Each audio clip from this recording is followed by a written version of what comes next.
3 different people, 3 different stories. One thing in common, feminism. Let me introduce you to Ayan A, Ashley Yang, and Callum Carson. My first story brings us to Somalia, to a woman named Ayan, where, against her consent, her labia majora, or to put it quite frankly, her vagina was sewn shut with only one small hole for urination and menstruation. She is a victim of female genital mutilation. She was forced to get cut while her father was away on a business trip, and her sister suffered the same fate. Female genital mutilation was actually created as a form of oppression towards women centuries ago by men. However, it has been embedded into tradition.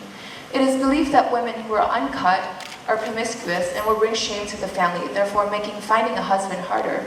Ayan said they, the women, believe that women who are uncut, their labia and their clitoris will become enlarged as girls mature into adulthood. And it is also believed, and they also despise the natural appearance of the female genitalia. My next story is of a transgender female TSA worker at the LAX Los Angeles airport. Her name is Ashley Yang, and despite her feminine features, she still hasn't fully completed her transition, rendering her still biologically male. And when her employers found out, they told her to cut her hair or wear a wig, use the male's bathroom, wear the male's uniform, and also pat down male passengers instead of female passengers. And because of this, she was also frequently sexually harassed.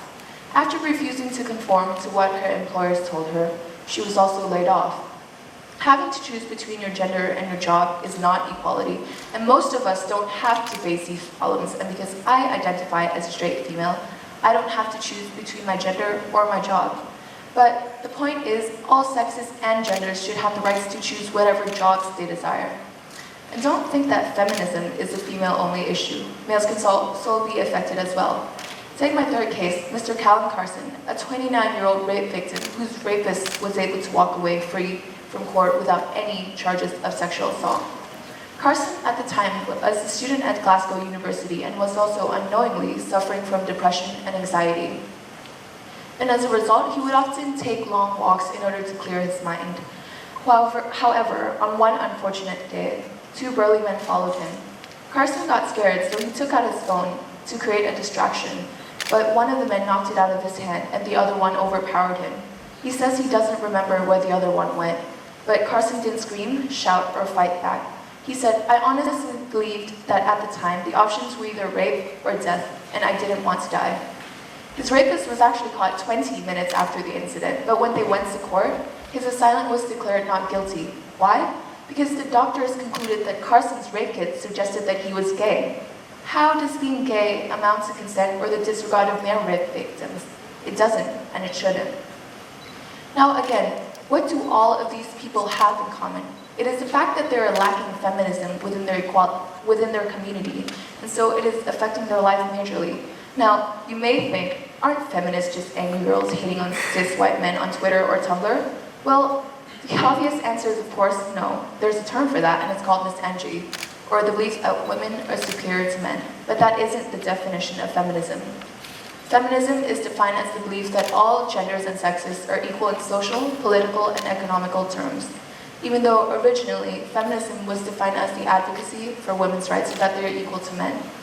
But 21st century true feminists will believe in equal rights for all and will fight for those that are oppressed.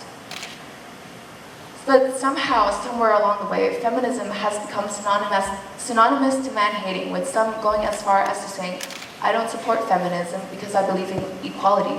Feminism is the strive for equality. Just don't be put off by the root of the word fem. I mean, to put it in perspective, if it weren't for feminism, there wouldn't have been chocolate chip cookies, windshield wipers, or fake teeth, because those were all invented by women. Personally, I don't want such misconceptions to prevent people from joining and believing in for the fight for equal rights. In society, patriarchy has been a pattern of human society for centuries, and to get rid of the mentality of male superiority is extremely difficult. Even in Thailand, we have a proverb that says, "มีลูกสาวเปรียบเสมือนมีส้วมอยู่หน้าบ้าน," which literally translates to having a daughter is akin to having a toilet in front of your house.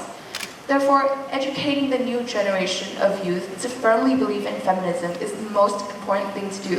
We want the new generation to have to believe that feminism is striving for equality and nothing negative instilled in their brains. Simply put, we need to break the stereotypes in order to create equal opportunities for everybody. And for everybody, obviously, this means people of all gender, colors, race, minority groups, and many, many more. Flashback 100 years ago, women couldn't vote, they couldn't get a divorce, they weren't paid equally as men, and they didn't have the rights to themselves. But if you're looking for how far feminism has come, just take a look at the people around you, specifically the women. They're educated, they have suffrage, and they have the rights to themselves. And for all we know, they could be president.